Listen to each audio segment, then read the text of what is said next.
Get out of my kitchen right now." Samantha's shout echoed through the house like a whip crack. My hands trembled as I held the wooden spoon I had used for 30 years. She was there, in my kitchen, using my pots, my ingredients, cooking for her entire family as if she owned the place. And the worst hadn't even happened yet. My son, Matthew, ran into the kitchen, and instead of defending me, instead of reminding his wife that this was his mother's house, he started to clap. Yes, clap, like he was at a show. "That's right, honey." Finally, someone put her in, but he didn't get to finish the sentence, because in that moment, something inside me broke. Or maybe, it finally woke up. Let me back up so you understand how I got to that moment of absolute humiliation. My name is Maricela. I'm 63 years old, and for the last 5 years, I've lived a silent hell in my own home. When Matthew introduced me to Samantha 6 years ago, I thought my son had finally found someone to make him happy. She was young, 32 years old, pretty, with that kind of beauty that comes with a lot of self-confidence. Too much confidence, I'd say now. At our first dinner, she barely spoke to me.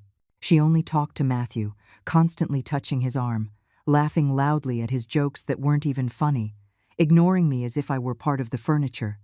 But I kept quiet. Like a good mother, I wanted my son to be happy. I swallowed my discomfort, the feeling of being invisible at my own table. Give her time, I told myself. She's nervous, it's normal. How naive I was. The wedding was 5 years ago, an expensive ceremony that I helped pay for, even though Samantha told everyone her parents had financed the whole thing. I remember at the reception, they sat me at a table in the back, far from the main table, next to distant cousins I didn't even know. Meanwhile, Samantha glowed in her ivory dress, and Matthew looked at her like she was the only person in the world. I didn't exist. That night I cried in my hotel room, but I dried my tears quickly. "It's her day," I repeated. "It's not about you, Maricela." After the wedding, they moved into a small apartment. They lasted exactly 8 months. 8 months before Matthew showed up at my door with a suitcase and that awkward smile he always wore when he needed something. "Mom, it's temporary," he said. "Just until our financial situation improves. Samantha is looking for a better job, and I'm waiting for a promotion. I had a 3-bedroom house, too big for me alone since I was widowed." "Of course, son," I said. "This will always be your home." If I had known that temporary would turn into 5 years of nightmare, I would have slammed the door right then. The first few months were tolerable. Samantha worked at a high-end boutique downtown, left early, and came home late. I barely saw her. Matthew worked at a tech company, always glued to his computer, always stressed. I continued my normal routine, cooking, cleaning, taking care of my house as I always had. But little by little, things started to change. First, it was small comments. "Maricela, could you wash my clothes too? I just get so tired from work." "Maricela, you put too much salt in the food. That's not how you cook." "Maricela, don't you think it's time to update the living room furniture? It looks so old." I held back.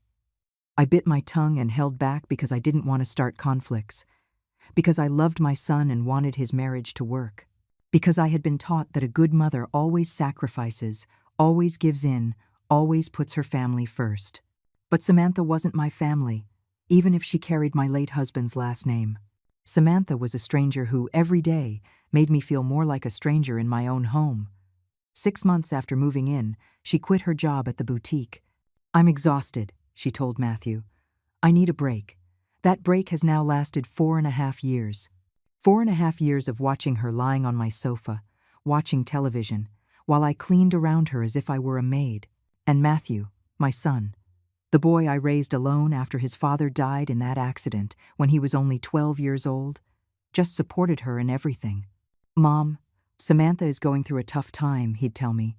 "She needs time to find herself." Find herself? While I cooked, cleaned, washed her clothes, and she didn't even say good morning to me. The respect evaporated completely. She started giving me orders. "Maricela, I want chicken for dinner tonight." "Maricela, my family is coming this weekend. I need you to clean the house, really clean." "Maricela, don't use that detergent, it ruins my clothes." my clothes, my house, as if I were the guest and she were the owner. But that day of Samantha's birthday, exactly 1 week ago, was different. It was the day everything changed, though they didn't know it yet. It was a Saturday morning, and I was in the kitchen making my breakfast. Just some coffee and toast, nothing elaborate. I heard the front door open and the shrill voices of Samantha and her mother, Carol, entering, loaded with grocery bags. "Today I'm going to show my family that I'm the best cook," Samantha shouted excitedly. Carol laughed. "My girl has always been talented in the kitchen, not like some." And she looked at me with that contempt I already knew so well. They stormed into the kitchen like a hurricane. Samantha started pulling bags onto my counter, throwing packages of meat, vegetables, bottles of wine. "I'm going to make my famous pot roast," she announced while I just stood there, my coffee mug in my hand, invisible. Carol opened my refrigerator without asking, pulled out my ingredients, my things. "Here's an onion, perfect," she said. "And look, she has good spices." My spices. The ones I had collected for years, some brought back from trips, others gifts from my sister Diane. I tried to speak. "Excuse me, I was." But Samantha cut me off with that tone you use on an annoying child. "Maricela, today is my birthday, and I'm going to cook for my family in this kitchen. Could you please do us the favor of—" She didn't finish the sentence. She just pointed to the door with her finger, like you'd shoo a dog. Something inside me burned. 30 years. I had been cooking in that kitchen for 30 years. I had renovated the cabinets with my own savings 10 years ago. I had chosen every one of the cream-colored tiles that decorated the walls. I had bought every pot, every pan, every knife with the money I earned from my job. But I stayed silent, because that's what I always did. Shut up, swallow, smile. "Of course," I murmured, and started walking toward the door. Then I heard Carol whisper to Samantha, but loud enough for me to hear perfectly. "You finally put her in her place. This house needed a real owner." And they laughed. Both of them laughed as I walked out of my own kitchen with my head bowed and my heart shattered. I sat in my room, listening to the noises coming from the kitchen. The clash of my pots, the opening and closing of my cabinets, their laughter. 2 hours later, the guests started to arrive. Samantha's family. Her father, Al, a fat, boastful man who always talked about his successful used car business. Her 2 sisters, Amber and Brooke, just as arrogant as she was. Cousins, uncles, all entering my house without even greeting me. I stayed in my room like a prisoner, smelling the aroma of the pot roast that Samantha was cooking with my ingredients, in my pots, in my kitchen. Then I heard footsteps coming up the stairs. It was Matthew. He opened my bedroom door without knocking. "Mom, what are you doing locked in here? Come down, it's Samantha's party." I looked at him. I looked at my son. At this 37-year-old man I no longer recognized. "Matthew, she kicked me out of my own kitchen," I said, and my voice cracked a little. He sighed, as if I were a burden, as if I were the problem. "Mom, please don't be dramatic. It's her birthday. Let her enjoy it." He paused, but I knew what he was going to say. It was always the same. "Besides, she's stressed. She has a lot on her mind." It was always Samantha's stress, never her lack of respect. I went down to the party because I didn't want to look like the villain.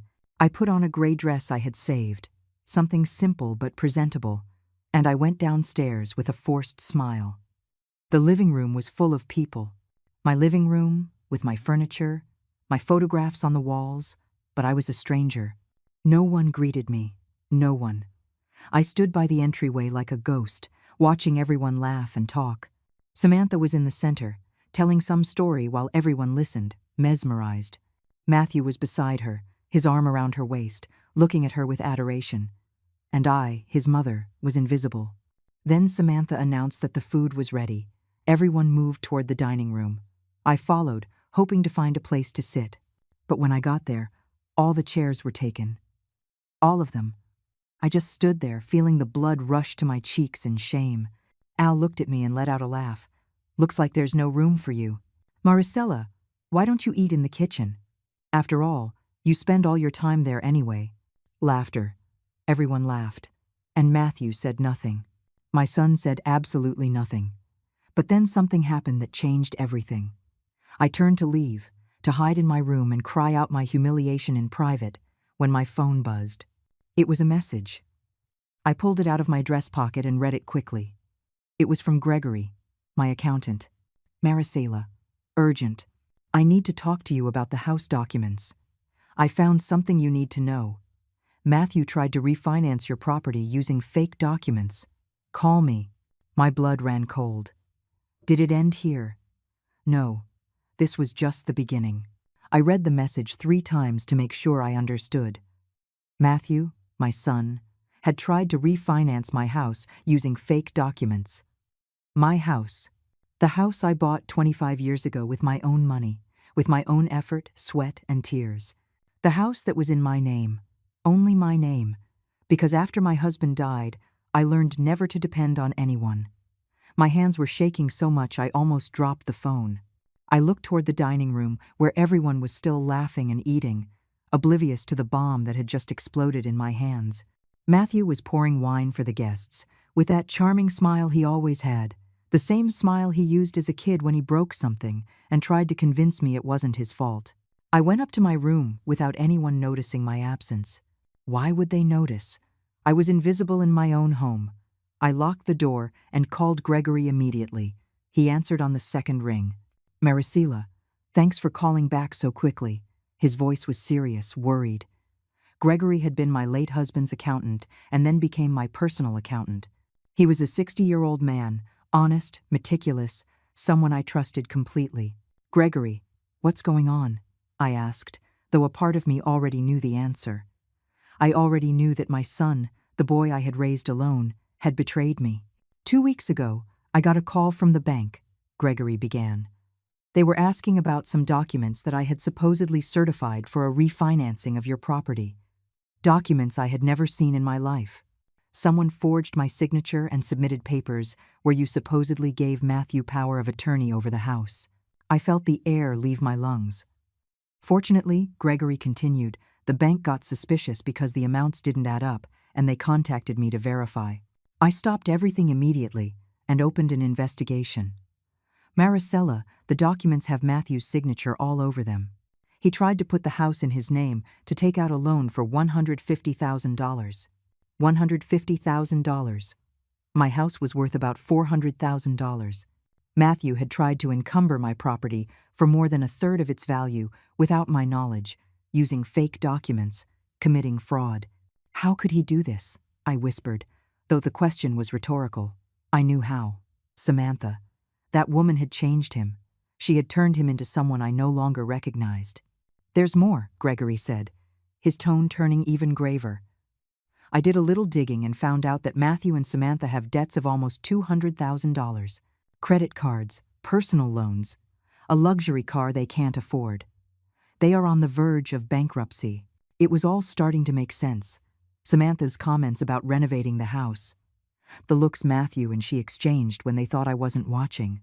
The way they had been treating me even worse lately, with more contempt, as if they wanted me to leave, as if I were an obstacle to their plans. Maricela, I need you to come to my office on Monday, Gregory said. I have all the documents. We can press fraud charges if you want. This is serious. I thanked him and hung up. I sat on the edge of my bed, looking at the photographs on my nightstand. Matthew as a baby.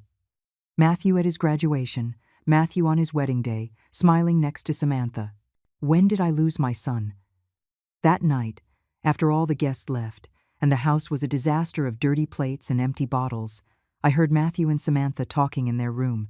My room was right next to theirs, and the walls weren't that thick.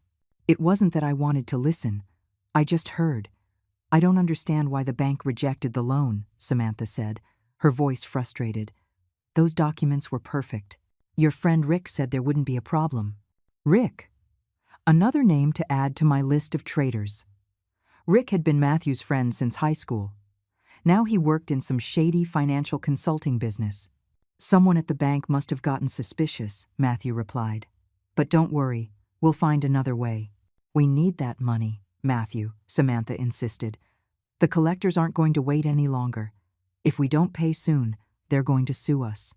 And your mother, just living in this huge house all by herself. It's such a waste. This property is worth a fortune. My blood boiled. A waste? This house that I had paid for, that I had maintained, that I had filled with memories of my family? I know, honey, Matthew said, and his voice had that manipulative tone that hurt me so much to hear. I'm working on a plan. Trust me. I couldn't sleep that night.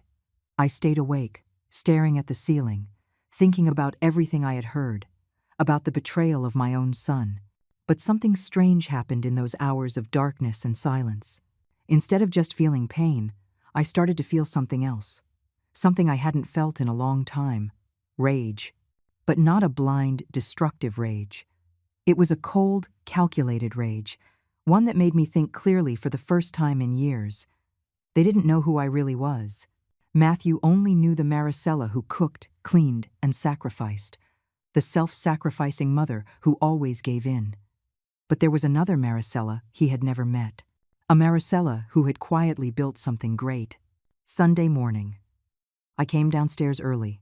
The house was still a disaster from the party, but I wasn't going to clean it.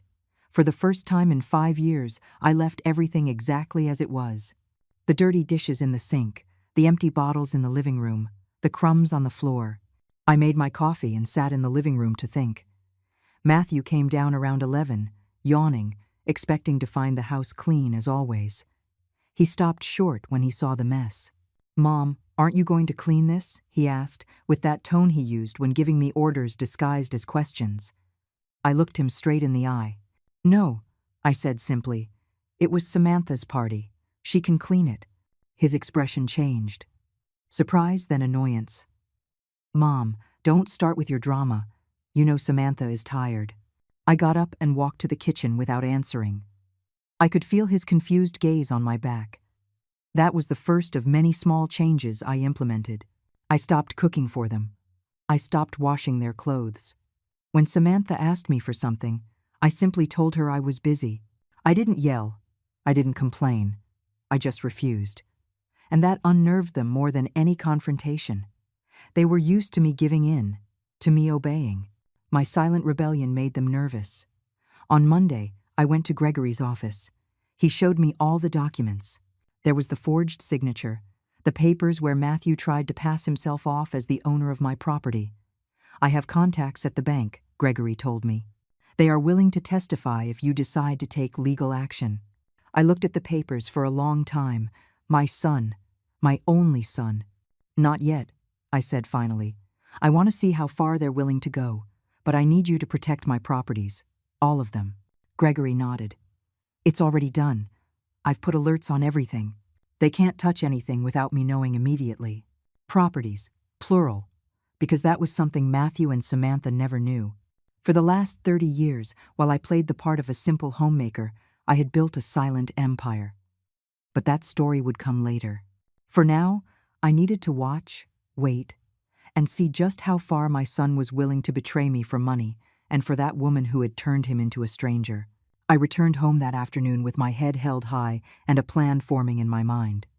When I walked in, I found Samantha in the living room with her mother Carol and her sisters, Amber and Brooke. The 4 of them looked at me with contempt as I passed. "There goes the bitter one," I heard Brooke mutter. I stopped. I turned around and looked at them directly. For the first time, I didn't lower my gaze, and I smiled. That smile unnerved them. I could see it on their faces. Amber exchanged a confused look with Brooke, and Carol frowned as if trying to solve a puzzle. But I said nothing. I just went up to my room, closed the door, and allowed myself to breathe deeply. Something had changed in me. I was no longer the Maricela who endured in silence. I was the Maricela who had survived her husband's death, who had raised a son alone, who had built a prosperous business from scratch without anyone knowing. And now, finally, I was going to remember who I really was. The following days were tense in the house. Matthew and Samantha noticed my change in attitude, but they didn't know how to handle it. I continued to not cook for them, not clean their messes, not be their free maid. One night, Matthew knocked on my bedroom door. "Mom, can we talk?" I let him in. He sat in the chair by my desk, with that uncomfortable expression he wore when he needed to ask me for something. Mom, Samantha and I are worried about you. You've been acting strange lately. Is everything okay? How ironic. After 5 years of treating me like dirt, now they were worried because I wasn't behaving like the doormat I had always been. Everything is perfectly fine, Matthew, I replied calmly. I'm just tired. At my age, one needs to rest more. He seemed to relax a bit. Oh, well, that makes sense. Hey, since you mentioned that, here it came. You could feel it. Samantha and I were thinking, this house is really big for you all alone. Maybe it would be better if… If what? I interrupted, looking him straight in the eyes. He swallowed. Well, there are some very nice assisted living facilities, places where you could be more comfortable, with people your age, with medical care available. Assisted living. They wanted to put me in a home to get my house. I felt my heart clench, but I kept my face neutral. And who would pay for this facility? I asked. Well, we could sell this house. And with that money, this house is in my name, Matthew, I interrupted again, my voice firm. And it is not for sale. His expression changed. I saw a flash of panic in his eyes, followed by annoyance. Mom, don't be selfish. Think about your well-being. You're getting older. This house is too much work for you. Selfish. My own son was calling me selfish for not wanting to give him my property. This conversation is over, Matthew. You can leave. He stood up, clearly frustrated. Someday you'll understand this is for your own good, he said before leaving and closing the door harder than necessary. That same night, I heard their conversations through the walls again. It didn't work, Matthew was telling Samantha. She refuses to consider the retirement home idea. Then we'll have to get more creative, Samantha replied. Your mother can't stand in the way of our future. This house is our only way out. I know, honey. Give it time. I'll convince her. I stayed up late, thinking about my next move. The next day, I called my sister Diane. She lived in another state, but we talked frequently. Diane was the only person in the world who knew my whole story, all my secrets. Maricela, what's wrong? You sound strange, she said as soon as she answered. I told her everything. The fraud attempt, the conversations I'd overheard, the plan to put me in a home. Diane exploded. That bastard. After everything you did for him. Maricela, you have to kick him out of your house right now. No, I said calmly. Not yet. I need them to see who I really am, for them to understand the magnitude of their mistake. Diane was silent for a moment. You're going to tell them about the restaurants. Eventually. But first, I need them to sink a little deeper into their own lies. My sister sighed. You're stronger than you look, Maricela. You always have been. But be careful. Desperate people do terrible things. She was right, and Matthew and Samantha's desperation was about to get worse. 2 days later, while I was at the grocery store, I got a call from my neighbor, Mrs. Helen. She was a kind 70-year-old woman who had lived next door for decades. Maricela, sorry to bother you, but I saw something strange. A man in a suit was taking pictures of your house. He had a clipboard and was writing things down. I thanked her and hung up. An appraiser. They were appraising my house without my permission. My blood boiled, but I stayed calm. They were moving faster than I thought. When I got home, Matthew and Samantha were in the living room with a man in his 40s, dressed in a charcoal-colored suit. They fell silent when they saw me walk in. Mom, this is Mr. Rick, an old friend. Rick, the same one who had helped with the fake documents. He extended his hand with a smile that didn't reach his eyes. A pleasure, Mrs. Maricela. Matthew has told me so much about you. I didn't shake his hand. I stared at him until he awkwardly lowered his arm. What are you doing in my house? I asked directly. Oh, just visiting Matthew. We haven't seen each other in a while. Liar. Everyone in that room was a liar. I went up to my room without another word. From my window, I watched them leave half an hour later.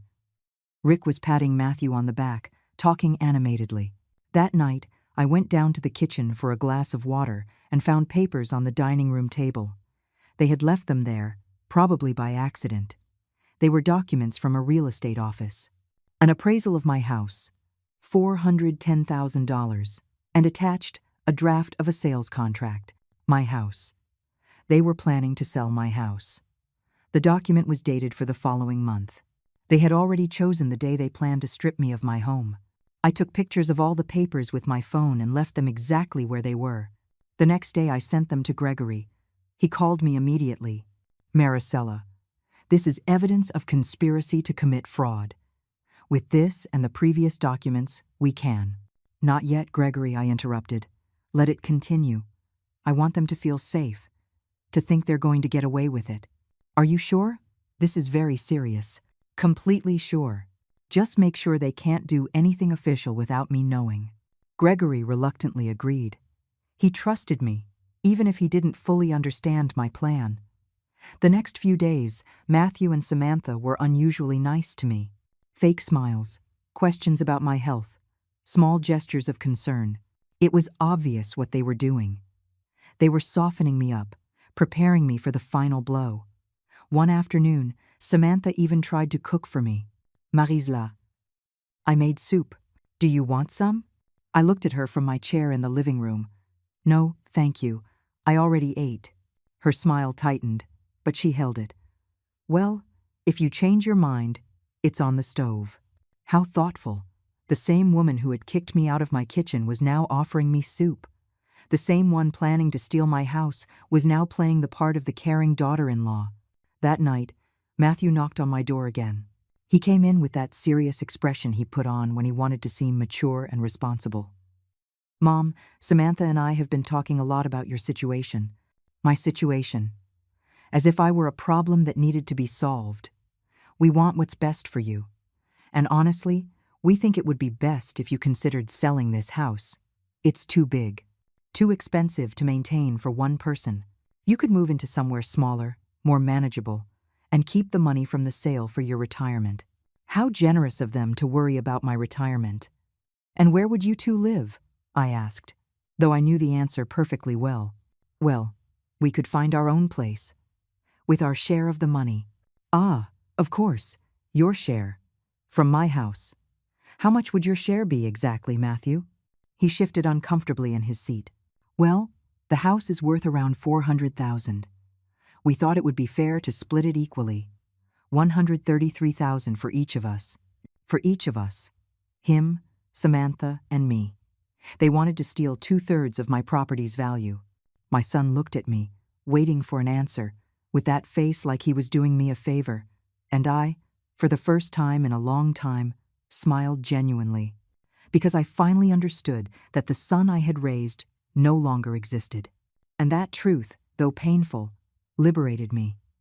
"I'll think about it," I told Matthew in a calm voice. His face lit up immediately. "Really, Mom? That's great. I knew you'd come to your senses. Come to my senses. As if I were the irrational one for not wanting to give away my assets. But I need time," I added. "This is a big decision. Give me a few weeks." He nodded enthusiastically. "Of course, Mom, all the time you need. We just want you to be happy." He left my room practically bouncing. I heard him run down the stairs to give Samantha the news. Their celebratory shouts reached my room.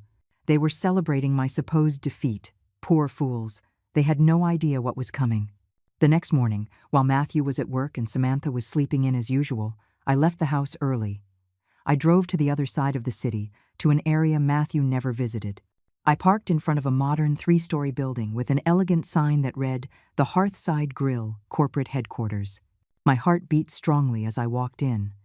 The receptionist, a young woman named Yasmin who had worked with me for 2 years, greeted me with a huge smile. "Mrs. Maricela, what a surprise to see you here. You usually handle everything from home." "I needed to come in person today," I said. "Is Salvador in his office?" Salvador was my general manager, a 50-year-old man, efficient and discreet, who had been my right-hand man for the last 15 years. He was one of the few people who knew my true identity. To the rest of the business world, I was simply Mrs. M, the invisible owner who preferred to stay in the shadows while others handled daily operations. I went up to the 3rd floor and knocked on his office door. "Come in." Salvador looked up from his computer, and his serious expression transformed into a warm smile. "Maricela, please, come in. Coffee? Please." I sat across from his desk while he prepared 2 cups from the coffee maker in his office. "How are things?" I asked. Salvador handed me a thick folder. "Excellent. The downtown restaurant is still the most profitable. The Northside location has increased its sales by 22% this quarter, and the new location we opened on the coast is exceeding our expectations." I opened the folder and reviewed the numbers. The Hearthside Grill, my restaurant chain, 5 locations in total, all successful. All in my name, though no one knew. I had started with the first one 30 years ago, shortly after my husband died. I needed money to support Matthew, but I also needed to stay busy, to have a purpose beyond just surviving. I started small, with a tiny spot where I cooked and served myself. I used all my family recipes, the ones my grandmother had taught me. Homemade, authentic food, made with love. The business grew slowly but steadily. I reinvested every cent of profit. 5 years later, I opened the 2nd restaurant, then the 3rd. I hired Salvador when the business became too big for me to handle alone, but I always kept it a secret. Why? Because I wanted Matthew to love me for who I was, not for my money. I wanted to know his love was genuine, not contaminated by financial interests. How ironic that decision turned out to be. Net income last year was $1,200,000, Salvador continued. After taxes, operating expenses, and reinvestments, your personal profit was $350,000. $350,000 in 1 year. And my son thought I was a poor widow who depended on his generosity for living under his roof, in my roof. "Salvador, I need to ask you a favor," I said. "Whatever you need. I want you to prepare a complete report of all our assets, properties, bank accounts, investments, everything. And I need copies of the property deeds for all the locations." He looked at me curiously, but asked no questions. That was one of the reasons I trusted him. "When do you need it?" "By Friday." Today was Tuesday. "You'll have it by Thursday," he promised. I spent the rest of the morning in my private office, reviewing financial statements, signing pending documents, making decisions about new investments. This was the Maricela that Matthew never knew, the businesswoman, the strategist, the woman who had built an empire from scratch. When I returned home, it was almost noon. Samantha was in the living room, watching television in her pajamas. She didn't even look up when I came in. "Where were you?" she asked in a bored tone. "I went to the doctor," I lied. "Routine checkup." She murmured, with no real interest in my answer. The next few days were strangely calm. Matthew and Samantha were being excessively nice to me, clearly trying to keep me happy while they planned their theft. I followed my normal routine, or at least what appeared to be my normal routine. But in reality, I was preparing my counterattack. On Thursday, just as he promised, Salvador delivered a thick manila envelope with all the documents I had requested. I reviewed it that night in my room. 5 restaurants. The house where we lived, valued at $410,000. 2 apartments I rented out, generating a passive income of $3,000 a month. Investment accounts with a total balance of $1,800,000. Additional real estate properties worth $900,000. In total, my net worth was approximately $5 million. $5 million. And my son wanted to steal my house to pay his $200,000 debts. If only he had just asked me for help honestly. If only he had respected me. But no, they chose the path of deception, of betrayal, of treating me like trash.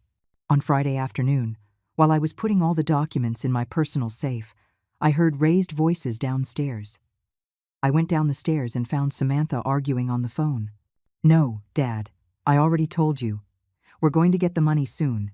We just need a little more time." She paused, listening. Her face turned red with rage. "You can't do that. It's my car. I need it." Another pause. Fine. 3 weeks. I promise you, in 3 weeks, we'll have the money." She slammed the phone down so hard she almost broke it. Then she saw me standing on the stairs. "How long have you been there?" "I just came down." I lied. "Everything okay?" She forced a smile. "Yeah, just small family problems. Nothing important. Small problems." Her father, Al, was about to repossess her car for non-payment. The walls were closing in on them. That night, Matthew came home later than usual. He had deep, dark circles under his eyes and looked haggard. He sat in the living room with his head in his hands. Samantha sat next to him, rubbing his back. "What happened?" "They called me into human resources. There are rumors of layoffs. I might lose my job." The panic was visible in his face.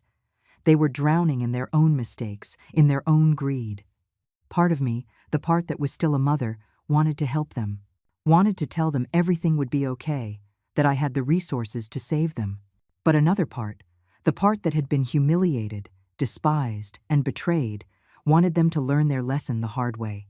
"Mom," Matthew said when he saw me, "we need to talk about the house. Have you made a decision?" There it was. The pressure, the desperation making them show their true colors. "Almost," I said. "I just need to resolve some legal details first." His expression lit up with hope. "Legal details?" "Yes. I want to make sure everything is done correctly. My lawyer is advising me." The word lawyer made them nervous. They exchanged a quick look, full of concern. "Lawyer?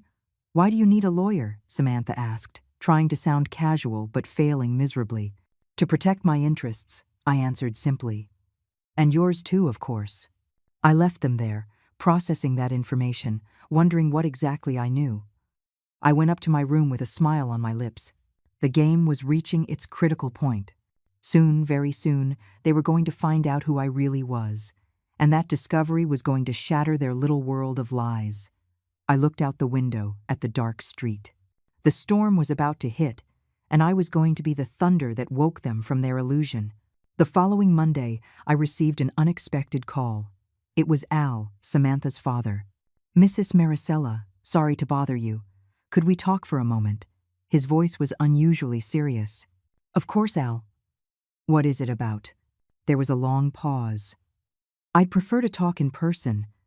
Can I stop by your house this afternoon?" I agreed, curious to know what he wanted.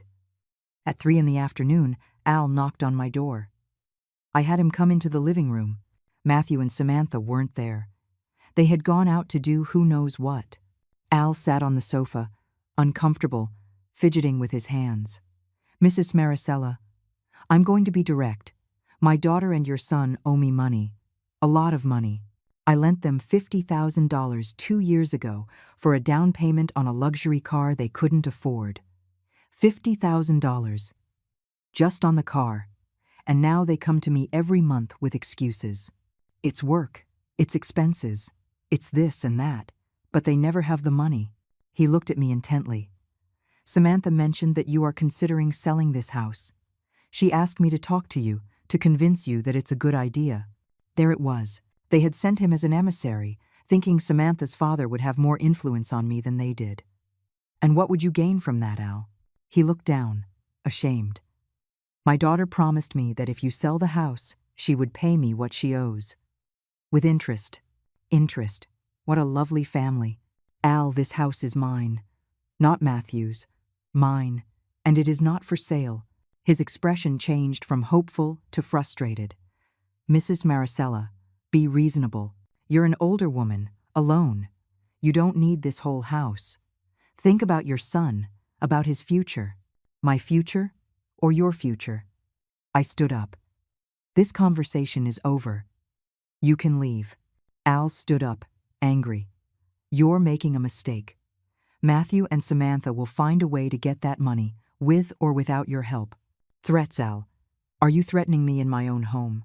He took a step back, realizing he had gone too far. No, of course not. I'm just saying." "Well, youth finds solutions." He left my house, slamming the door.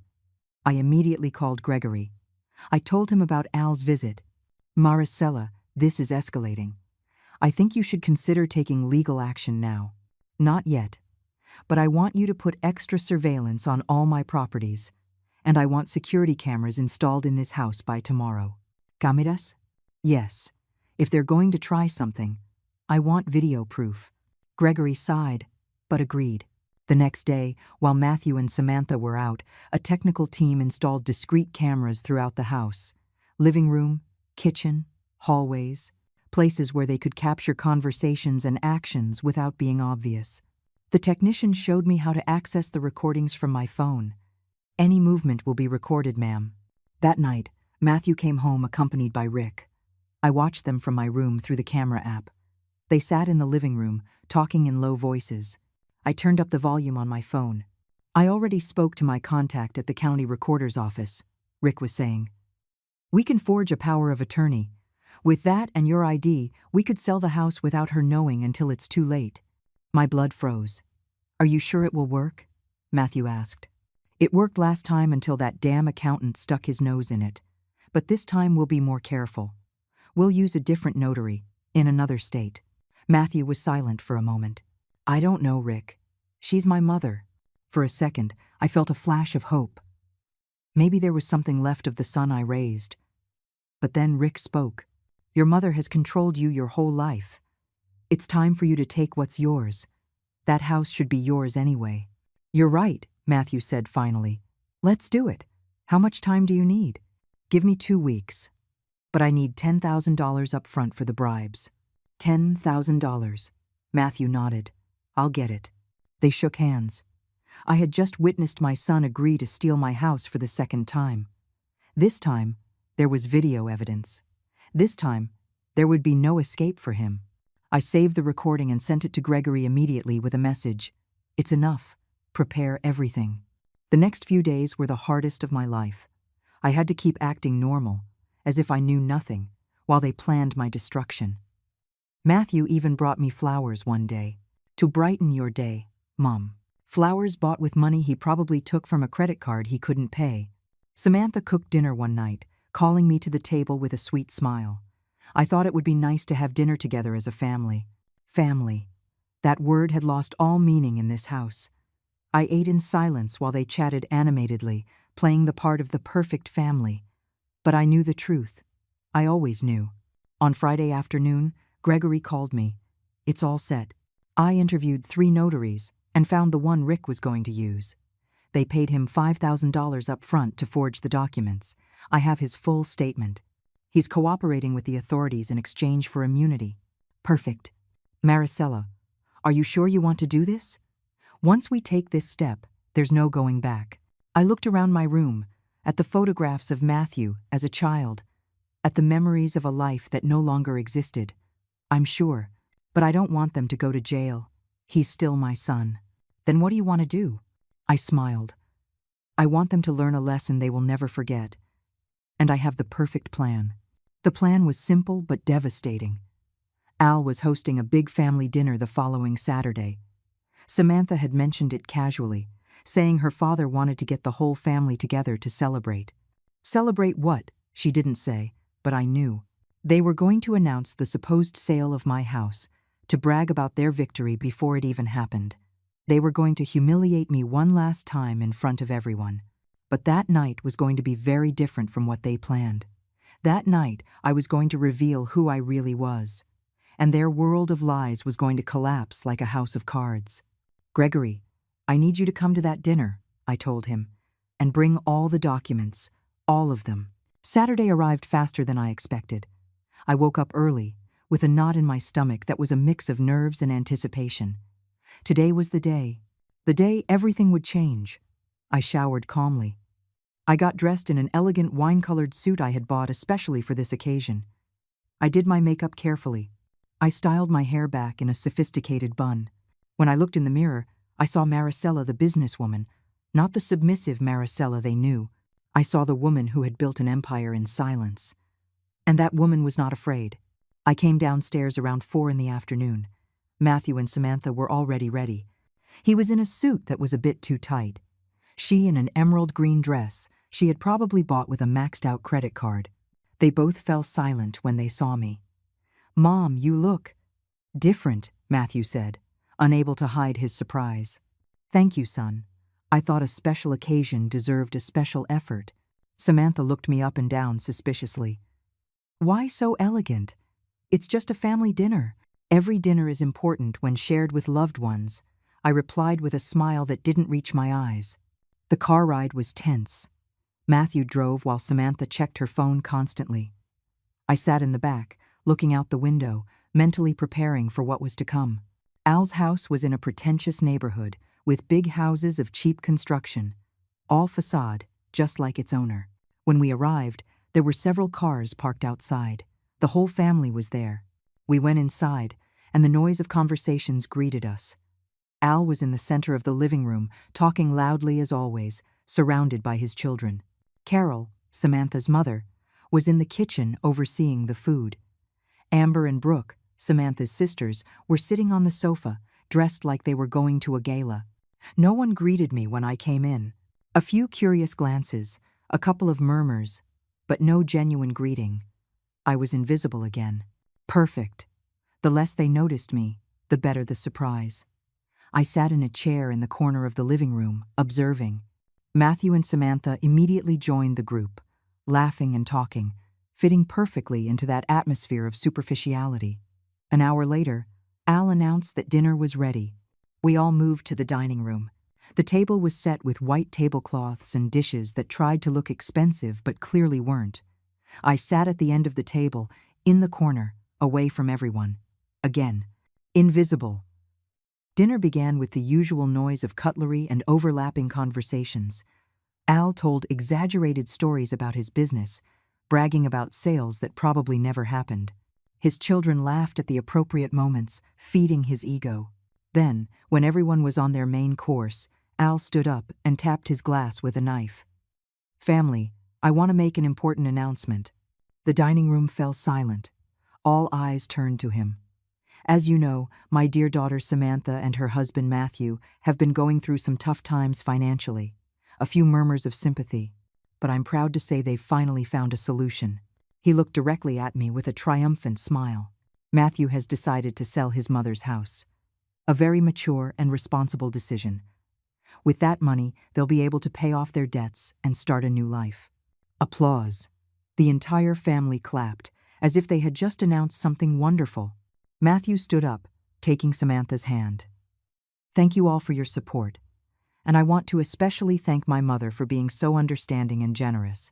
He looked at me, expecting me to say something, to nod, to validate his lie, but I just looked at him in silence. The silence stretched uncomfortably. "Mom says yes," Samantha interjected quickly, laughing nervously. "She's just a little emotional, right, Maricela?" Everyone was looking at me now, waiting. Slowly, I stood up. "There's something you all need to know," I said, my voice clear and firm. Matthew turned pale.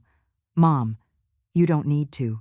"That house is not for sale," I interrupted him, "because that house doesn't belong to Matthew. It's mine. It's in my name. It has always been in my name." Murmurs of confusion went around the table. Al frowned. "Well, yes, technically it's in your name, but Matthew is your son. It's practically the same thing." "No, Al, it's not the same thing. And there's something else none of you know." I took out my phone and dialed Gregory's number. "You can come in now." The front door opened, and Gregory walked into the dining room, carrying a leather briefcase. The confusion on everyone's faces was visible. "Who is this?" Al asked. "This is Gregory, my accountant and lawyer," I replied. Gregory stood beside me, opened his briefcase, and took out a thick folder. "Good evening, everyone. My name is Gregory Ruiz, and I legally represent Mrs. Maricela." "Lawyer? What do you need a lawyer for?" Matthew asked, his voice trembling slightly. "To protect my interests, and to show you who I really am." Gregory began to pull out documents and place them on the table. Property deeds, financial statements, photographs of properties. "For the last 30 years, I continued, while all of you treated me like a servant, like someone insignificant, I was building something big." I pointed to the documents. "These are the property deeds for 5 restaurants. The Hearthside Grill. Maybe you've heard of them?" I saw Brooke stifle a gasp. "The Hearthside Grill restaurants? The ones all over the city?" "The very same. All mine. I am the owner." The silence was absolute. You could hear a pin drop. "I also own 2 apartments that I rent out, several commercial properties, and I have investments totaling." I looked at Gregory. $1,800,000 in investment accounts, he completed. "My total net worth," I said, letting each word fall like a bomb, "is approximately $5 million. Samantha dropped her fork. The metallic clang against the plate was the only sound for several seconds. Matthew was white as a ghost. Al opened and closed his mouth several times, unable to speak. "Impossible," Carol murmured. "You're just a housewife." I was. I corrected her. "I was just a housewife to you, because you never bothered to really know me. You never asked about my life, my interests, my past. You just assumed I was insignificant." I looked directly at Matthew. "Including you, son." Tears began to roll down my cheeks, but my voice remained firm. "I built all this in silence because I wanted to know if you loved me for who I was, not for my money." "Mom, Matthew tried to speak, but I stopped him with a gesture. "And now I know the answer. You tried to steal my house. Twice. You used fake documents. You conspired with Rick to commit fraud." I took out my phone and tapped the screen. The video began to play on the small screen, but the audio was clear. "Matthew and Rick, planning to sell my house without my knowledge. I have it all recorded. I have proof of everything." Matthew's face completely fell apart. Samantha started to cry, but they weren't tears of remorse. They were tears of panic, of being caught. "I could send you to jail," I continued. "Fraud, forgery of documents, conspiracy. But I won't. Do you know why?" No one answered. "Because despite everything, you are still my son. And maybe, just maybe, this will teach you something about respect and consequences." The silence in that dining room was deafening. All eyes darted between the documents on the table. Matthew and Samantha crumbling in their chairs, and me standing with my head held high for the first time in years. Al was the first to try and recover. "Well, this is wonderful, Maricela. Who would have imagined? A successful businesswoman in our family." His tone had completely changed, from condescending to fawning in seconds. "Don't say our family, Al," I cut him off coldly. "You never treated me like family. You treated me like trash. All of you." I pointed around the table. "You ignored me. You humiliated me. You made me feel invisible in my own home." Carol tried to speak. "Maricela, if we ever made you feel bad, it wasn't our intention." "It wasn't your intention?" I interrupted. "When Samantha kicked me out of my own kitchen, screaming at me like I was a maid, was that not your intention? When you, Carol, whispered loud enough for me to hear that my house needed a real owner, was that not your intention? When you all sat me at the end of the table at this dinner, as if I were less than all of you, was that not your intention?" Every word came out of me like a sharp knife. 30 years of silence, 5 years of humiliation, all coming out at once. You judged me without knowing me. You despised me because you assumed I had nothing, that I was nothing. Amber, Samantha's younger sister, looked down in shame. Brooke stared at her hands. Al was no longer smiling. Matthew still couldn't speak, his eyes red, his jaw tight. Samantha was crying silently, her makeup running, her emerald dress no longer looking so glamorous. "But the worst part," I continued, and my voice broke slightly, "wasn't you. It was my own son. Matthew, I gave you everything. I raised you alone after your father died. I worked day and night so you could have a good life, a good education. I loved you unconditionally. I wiped away a tear rolling down my cheek. And you paid me back with betrayal. You tried to steal my house. You were going to put me in a home to get my property." "Mom, please." Matthew finally found his voice. We were desperate. The debts, the collectors, and you never thought to ask me for help?" I shouted, and my voice echoed in the dining room. "It never occurred to you to come to me, your mother, and tell me the truth? To ask for help, like an honest man?" I thought you didn't have any money," Matthew murmured. "You thought I didn't have money, but you still wanted to take my house. The only valuable thing you thought I had. What kind of son does that?" Silence fell again. Matthew had no answer for that, because there was no answer. "Maricela, please." Samantha spoke through her sobs. I'm so sorry. If we had known." "If you had known what, Samantha?" "If you had known I had money, you would have treated me better? Is that the point? I only deserve respect if I have money?" She shook her head frantically. No, it's not that, it's just." "Just what?" My voice was like ice. I was jealous, she finally admitted. Jealous of your relationship with Matthew. Jealous that he loved you so much. I wanted to be number one in his life, and you were in the way. There it was. The ugly, naked truth. So you decided to destroy me, to turn me into nothing, so you could be everything. Samantha didn't answer. There was nothing to say. Gregory, who had been silent this whole time, finally spoke.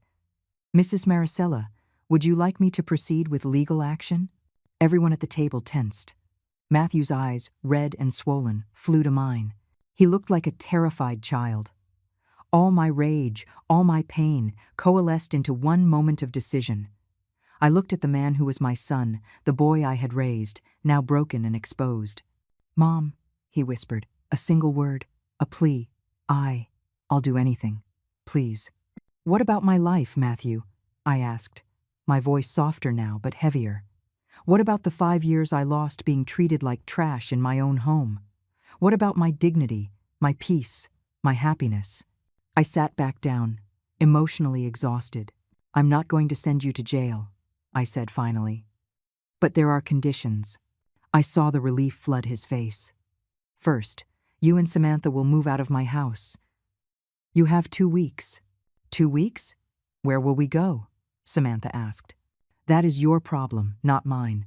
Second, you will go to therapy, couples therapy and individual therapy, and you will work on your problems like responsible adults. Third, I continued, I am going to pay off your debts, all of them. Al leaned forward immediately, his eyes gleaming with greed. I will pay the $200,000 you owe. I looked at him intently, but not to you. I will pay the creditors directly. You will not see a cent. The disappointment on Al's face was obvious. And Al, about the $50,000 they owe you, I will pay that too. But considering you tried to pressure me into selling my house and threaten my family, I'll be paying it without interest. It's more than you deserve. His face turned red with fury, but he said nothing. He knew he had no right to complain. Fourth, I looked at Matthew and Samantha. You are going to work. Real jobs. Samantha, there is a waitress position open at one of my restaurants. The salary is $2,000 a month, plus tips. If you want the job, it's yours. But you will have to work hard, follow rules, and earn every cent. Samantha looked at me in horror. A waitress? But I've never worked in service. Exactly.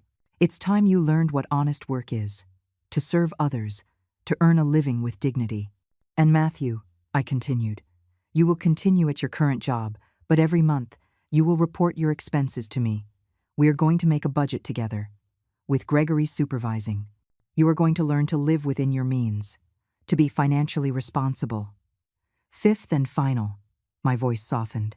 If you ever try to deceive me, steal from me, or disrespect me again, I will cut off all contact with you. I will disinherit you completely.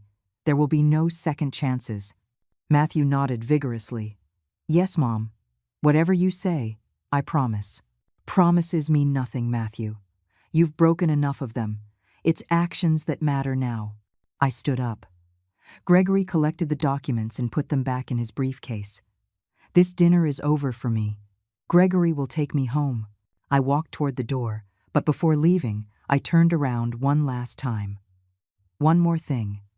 For 30 years, I built a successful business with no one's support. I did it with hard work, honesty, and respect for others. Those are the values I tried to teach you, Matthew. But somewhere along the line, you lost those values. You let yourself be carried away by greed, by appearances, by wanting to live a life you couldn't afford. I looked at the whole family gathered in that dining room. All of you live in big houses, with bigger debts. You drive luxury cars you can't pay for. You wear expensive clothes bought with maxed-out credit cards.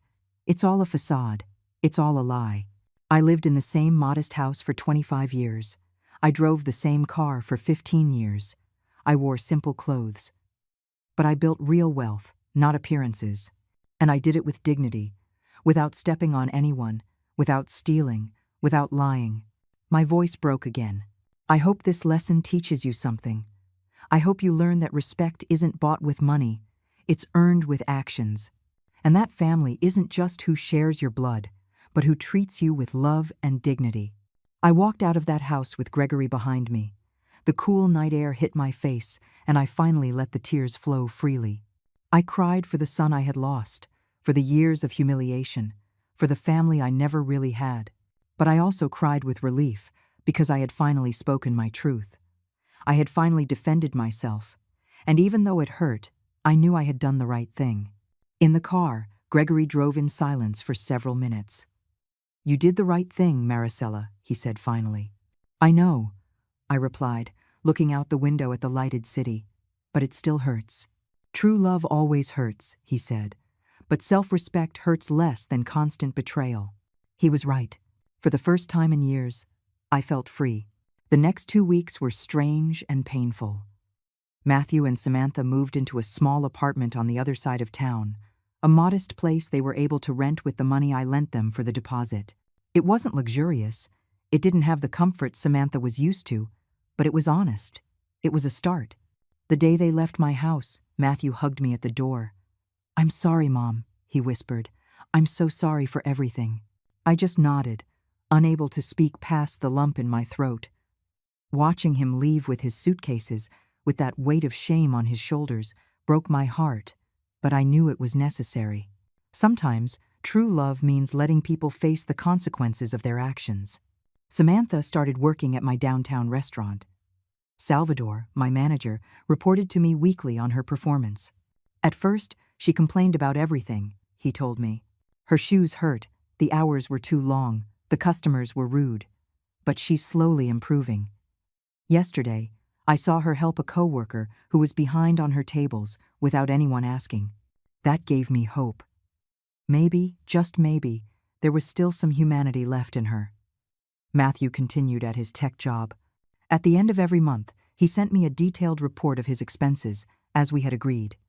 Gregory reviewed everything and kept me informed. "They're being very careful," he told me. "No unnecessary expenses. They're learning." As for me, I rediscovered my house. Without the constant tension from Matthew and Samantha, without the looks of contempt, without the orders disguised as requests, my home became my sanctuary again. I invited my sister Diane to stay with me for a few weeks. "I never thought I'd see this day," she said as we had coffee in my living room. "You look different, Maricela. Stronger." "I feel different," I admitted. "For the first time in years, I feel like myself." Diane took my hand. "You were always strong. You just needed to remember it." I spent more time at my restaurants, getting to know my employees, getting more directly involved in operations. I didn't have to hide anymore. A month after the revelatory dinner, I received an unexpected call. It was Samantha. "Maricela, can we talk?" In person. My first instinct was to say no, but something in her voice, a humility I had never heard before, made me agree. We met at a neutral coffee shop, far from my house and her apartment. When I arrived, she was already there, sitting at a table in the back. She looked different. No excessive makeup, simple clothes, her hair pulled back in a simple ponytail. She looked real. "Thanks for coming," she said when I sat down. We ordered coffee and sat in uncomfortable silence for a moment. "I want to apologize," she finally began. "For real. Not an empty apology like the ones I gave you before. A real one." I looked at her without saying anything, waiting. "These last few months have been the hardest of my life," she continued. "Working at the restaurant, it opened my eyes. Seeing how other people work hard every day, how they struggle to support their families with dignity. I realized how horrible I was to you." Her eyes filled with genuine tears. "You worked like that your whole life. You built an empire by being a waitress, a cook, an entrepreneur. And I treated you like trash. I treated you worse than a stranger." She took a sip of her coffee with trembling hands. "My therapist helped me see that my cruelty came from my own insecurities. I come from a family where everything is about appearances," she explained. "My father always bragging about his business, even though he barely makes enough. My mother spending on expensive clothes to impress the neighbors. My sisters competing over who had the most successful husband, the biggest house. I grew up believing a person's worth was measured by what they had, not who they were. And when I met Matthew, she continued, he was perfect on paper. Good job, educated, kind. But when he mentioned his mother lived in a big house, I assumed you had money, that you were well off. She wiped her tears. When we moved in with you, and I saw your simple lifestyle, your modest clothes, your old car, I was disappointed. I felt like Matthew had lied to me about his family. And instead of seeing your kindness, your generosity in taking us in, I only saw what I considered poverty, she admitted with shame. And I blamed you. I blamed you for not being the rich mother-in-law I expected, for not giving us the luxurious life I thought I deserved. I listened in silence, processing every word. I understand now how foolish I was, she said. How cruel, how unfair. You gave us a home when we needed it. You fed us, you took care of us, and I paid you back with contempt. Why are you telling me all this now? I finally asked. Because I want you to know I'm changing. For real. Not because of the conditions you set, but because I finally see who you are. And I'm ashamed I didn't see it sooner. We drank our coffee in silence for a moment. Samantha, I said finally, I appreciate your honesty, but apologies are just the beginning. Real change is shown over time, with consistent actions. I know, she nodded. And I'm going to prove it to you. I'm not asking you to forgive me now.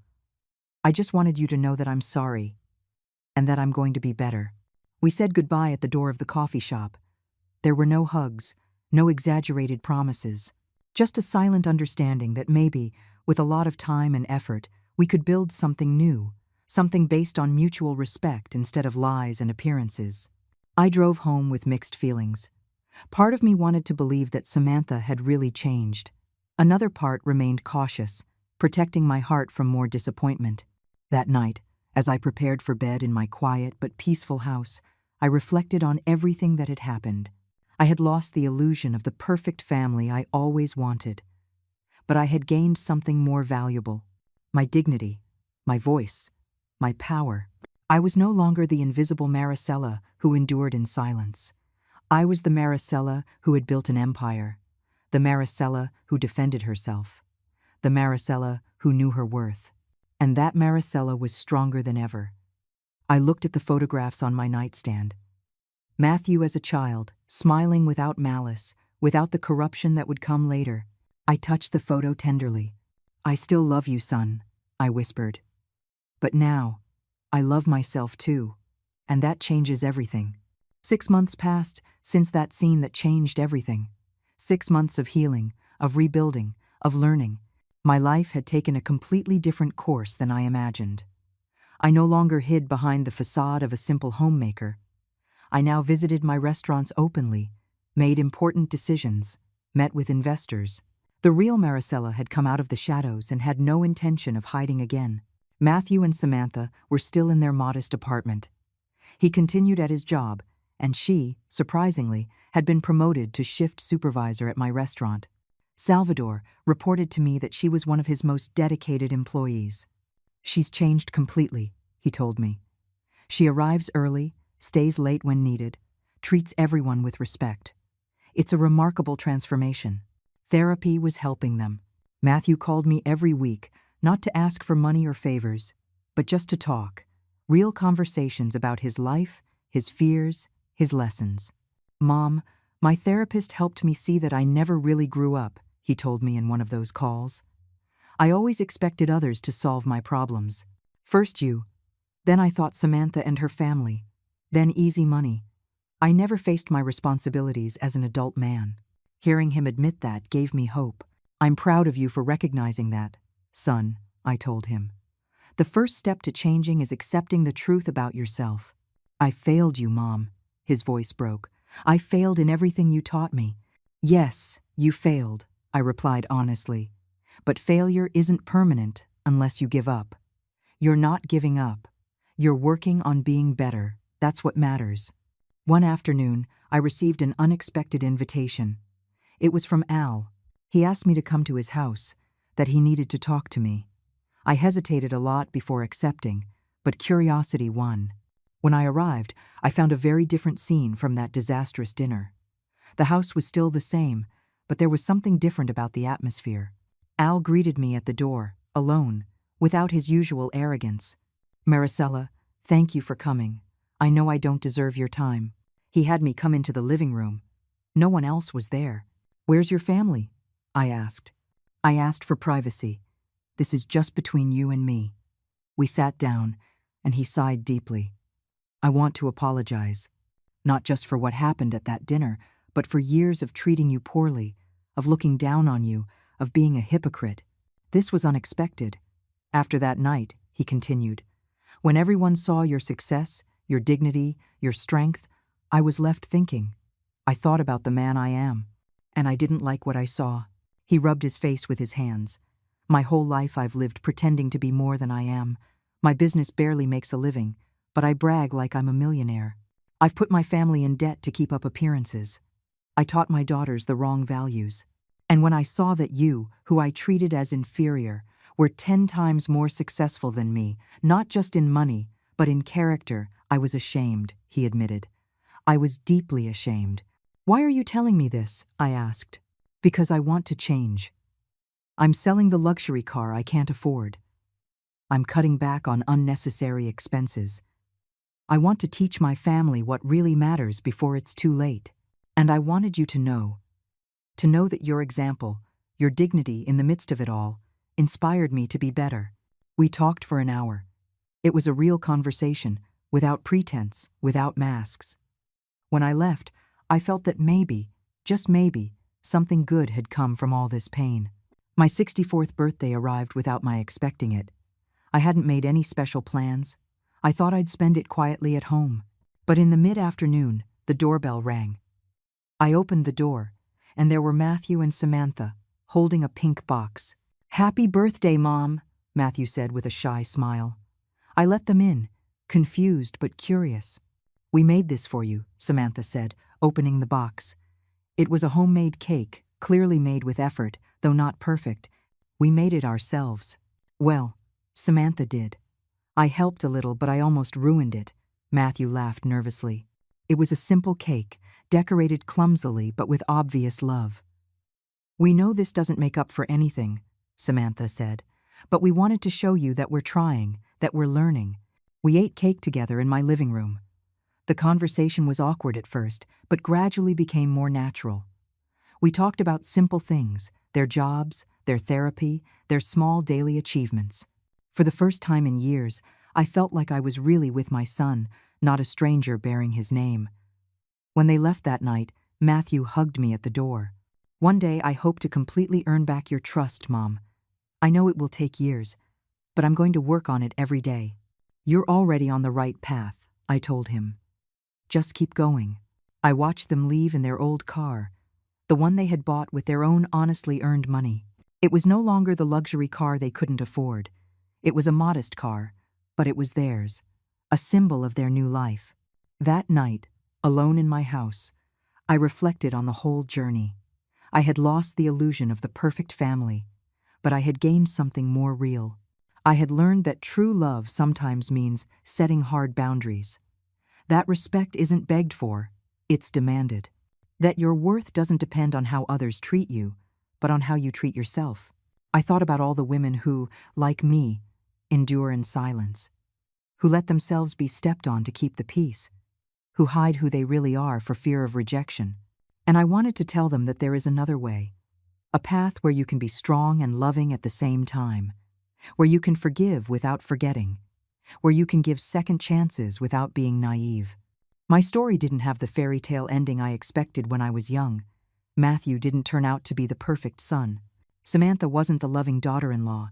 Her family didn't welcome me with open arms. But I found something better than a fairy tale. I found my own voice. I found my own power. I found my own peace. And I discovered that sometimes the best gift you can give someone isn't solving their problems, but allowing them to face the consequences of their actions and grow through them. I looked out the window at my garden, softly lit by the moonlight. This was my home, my sanctuary, my kingdom, built with work, dignity, and self-respect. And no one, ever again, would take it from me, because now I knew my value. And that knowledge was more powerful than any wealth, stronger than any betrayal, more lasting than any pain. I am Maricela. I am 64 years old. I built an empire in silence. I survived the betrayal of my own son. I rose stronger than I ever was. And this is my story. The story of a woman who refused to stay invisible, who refused to be less than she was, who chose her dignity over the comfort of illusion. And if my story can inspire even one person to stand up for their worth, to set boundaries, to not let others make them small, then every moment of pain will have been worth it. Because in the end, the most important thing isn't how others treat you, it's how you treat yourself.